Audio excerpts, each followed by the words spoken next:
नमस्कार दोस्तों, इन्फ्राटॉक्स के नए एपिसोड में आपका स्वागत है। तो चलिए शुरू करते हैं। पहली खबर की शुरुआत करते हैं आंध्र प्रदेश से। जहाँ पर दोस्तों आंध्र प्रदेश की मूलापेटा पोर्ट का कंस्ट्रक्शन अभी फाइनल स्टेज में पहुंच चुका है और ऐसा बताया जा रहा है कि दिसंबर एंड तक यहाँ पर ट्रायल ऑपरेशन स्टार्ट हो जाएंगे। दोस्तों मूलापेटा पोर्ट आंध्र प्रदेश के अंदर श्रीकाकुलम डिस्ट्रिक्ट में बनकर तैयार हो रही है। 1010 एकड़ के एरिया में मल्टीपल फेजेस में इसको तैयार किया जाएगा आंध्र प्रदेश मैरीटाइम बोर्ड के द्वारा, जो यहाँ पर 4,500 करोड़ रुपीस की इन्वेस्टमेंट कर रहे हैं इसको बनाने के लिए।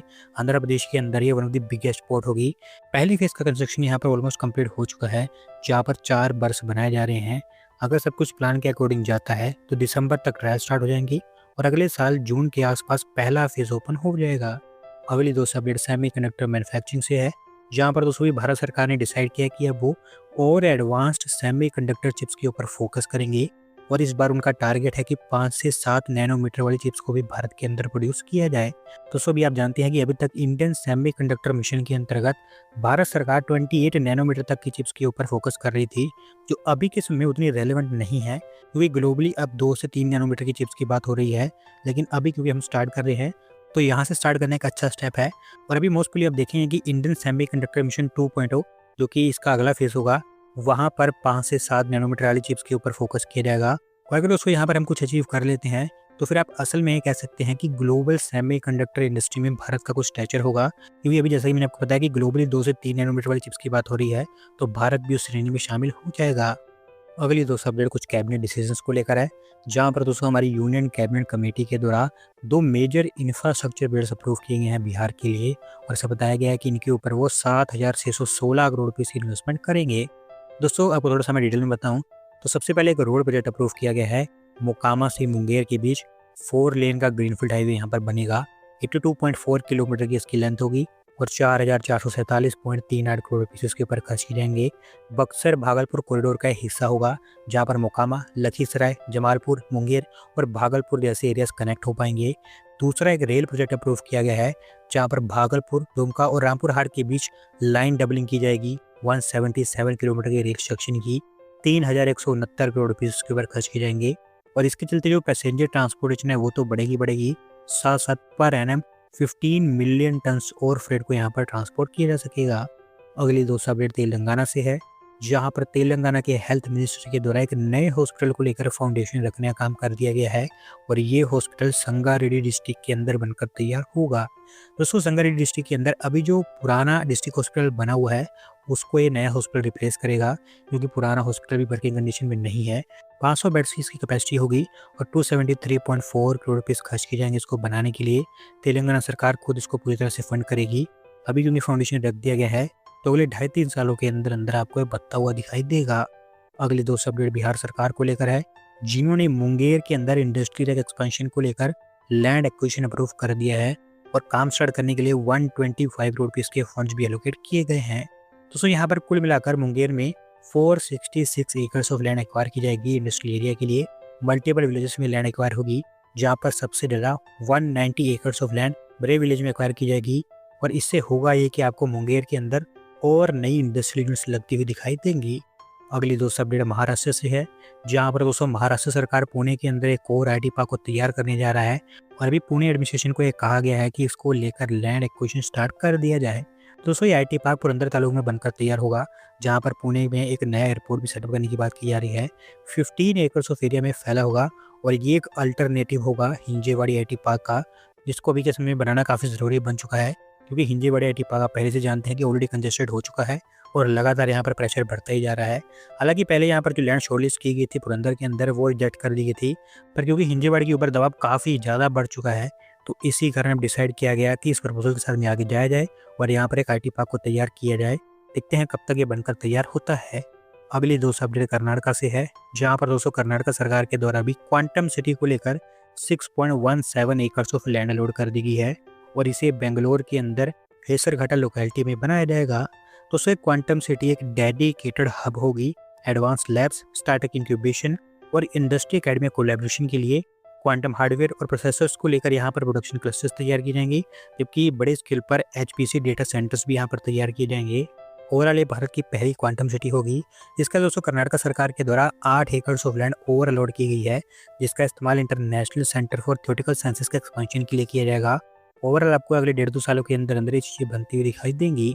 अगली दोस्तों अपडेट चार धाम रेल लाइन को लेकर है, जहाँ पर दोस्तों इस रेल लाइन प्रोजेक्ट के अंतर्गत सबसे लंबी रेल टनल का कंस्ट्रक्शन कंप्लीट कर दिया गया है और रेल विकास निगम लिमिटेड के द्वारा इसे बनाया गया है। दोस्तों ये rail tunnel Rishikesh Karnaprayag rail line का हिस्सा है, जो चार धाम रेल लाइन प्रोजेक्ट के अंतर्गत ही आता है।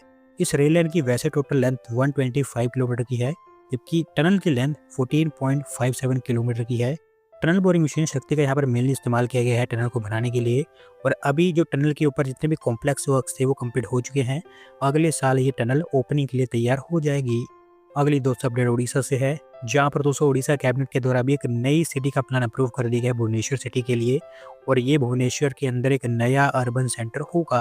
दोस्तों इस सिटी को बनाने की प्लानिंग उड़ीसा सरकार काफी लंबे समय से कर रही है, क्योंकि आज से कई महीने पहले ही उनके द्वारा अनाउंस कर दिया गया था कि वो भुवनेश्वर के आउटस्कर्ट्स पर एक नई सिटी को डेवलप करना चाहते हैं। अब उसको अप्रूवल मिल चुकी है। 800 एकड़ की एरिया में फैली होगी और गोथापाड़ा, मालीपाड़ा और दासपुर इन 3 विलेजेस में लैंड एक्वायर की जाएगी। MICE facilities, innovation based plug and play hubs, data management centres, gateway plazas, central forest parks और ओपन स्पेसेस यहाँ पर तैयार की जाएंगी। विकसित उड़ीसा 2036 का हिस्सा होगा, जहाँ पर अगले 15 सालों के अंदर इसको बनाने के लिए 8,179 करोड़ रुपीस की इन्वेस्टमेंट की जाएगी। पहले 5 सालों के लिए 1342 करोड़ रुपीस की फंडिंग का प्रोविजन बनाया गया है, जिसका इस्तेमाल लैंड एक्विजिशन, रोड कंस्ट्रक्शन और यूटिलिटी इंफ्रास्ट्रक्चर और पब्लिक अमेनिटीज के लिए किया जाएगा। देखते हैं सिटी कितनी सक्सेसफुल बन पाती है। अगली दोस्तों अपडेट आंध्र प्रदेश से है, जहां पर दोस्तों आंध्र प्रदेश सरकार के द्वारा स्टेट के अंदर पहला printed circuit board plant approve कर दिया गया है। और ऐसा बताया गया है कि इसको सायरमा स्ट्रेटेजिक इलेक्ट्रॉनिक लिमिटेड के द्वारा तैयार किया जाएगा। दोस्तों ये PCB प्लांट आंध्र प्रदेश के अंदर तो पहला प्लांट होगा ही, साथ साथ हमारे देश का सबसे बड़ा PCB प्लांट भी होगा।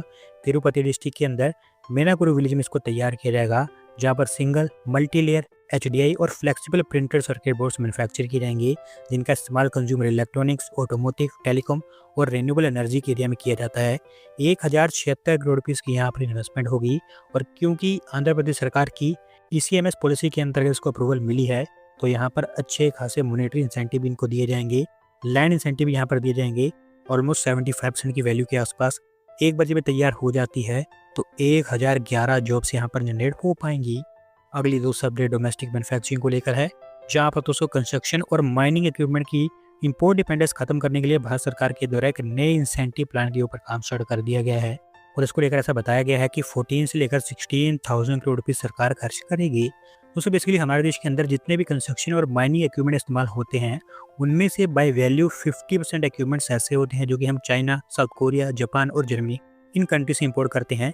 रिसेंटली आपने देखा भी होगा कि चाइना ने एक टनल बोरिंग मशीन होल्ड कर रखी थी, जिसका इस्तेमाल हम बुलेट ट्रेन के कंस्ट्रक्शन के लिए करने वाले थे। हालांकि आपको मैं बता दूं कि हमारे देश के अंदर अच्छे खासे कंपोनेंट्स प्रोड्यूस होते हैं, लेकिन क्रिटिकल कंपोनेंट्स जैसे कि स्पेशल स्टील्स, हाइड्रोलिक्स, अंडरकैरेजेस और एडवांस इलेक्ट्रॉनिक कंपोनेंट्स के लिए हमें अभी भी इंपोर्ट्स के ऊपर डिपेंड रहना पड़ता है, और इनकी वैल्यू भी काफ़ी ज़्यादा होती है, काफ़ी महंगे होते हैं। अभी भारत सरकार ये चाहती है कि इनकी भारत के अंदर ही प्रोडक्शन की जाए, और इंपोर्ट की जो डिमांड है या फिर जो नीड है उसको बिल्कुल ख़त्म ही कर दिया जाए। अथॉरिटीज ये एस्टिमेट कर रही हैं कि जब ये पॉलिसी लॉन्च कर दी जाती है, तो उसके अगले 5-7 सालों के अंदर इन इक्विपमेंट्स की डोमेस्टिक प्रोडक्शन 70 से 80% हम भारत से ही कंप्लीट कर पाएंगे, और एनुअली हम $3 बिलियन के आसपास फॉरेक्स रिजर्व्स को बचा पाएंगे।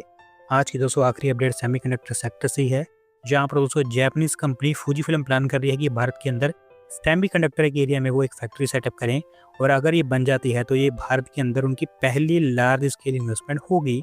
दोस्तों फूजी फिल्म के बारे में आपको मैं बता दूंगी, एक बड़ी कंपनी है TSMC और ग्लोबल फाउंड्री जैसी जो बड़ी बड़ी सेमीकंडक्टर कंपनीज हैं, उनको इक्विपमेंट सप्लाई करती है। अगर इस तरह की कंपनी हमारे देश के अंदर सेमीकंडक्टर के एरिया में एक फैक्ट्री सेटअप कर देती है, तो ये काफ़ी बड़ा बूस्ट होगा हमारे देश में सेमीकंडक्टर इंडस्ट्री के लिए। ज़्यादा डिटेल्स तो यहाँ पर सामने नहीं रखी गई हैं, लेकिन बताया जा रहा है कि इनकी फैक्ट्री धुलेरा के अंदर बनकर तैयार होगी, टाटा के सेमीकंडक्टर ब्रांड के आसपास ही। आगे चलकर इसको लेकर और बहुत सारी अपडेट्स आएंगी, वो मैं टाइम टू टाइम आपके साथ शेयर करता रहूँगा। दोस्तों आज की वीडियो में बस इतना ही। अगर आप अपनी तरफ से अपडेट सबमिट करना चाहते हैं तो डिस्क्रिप्शन में दिए गए लिंक पर क्लिक करके सबमिट कर सकते हैं, और अगर आज की वीडियो पसंद आई हो तो वीडियो को लाइक करें, चैनल को सब्सक्राइब करें। धन्यवाद वीडियो को देखने के लिए।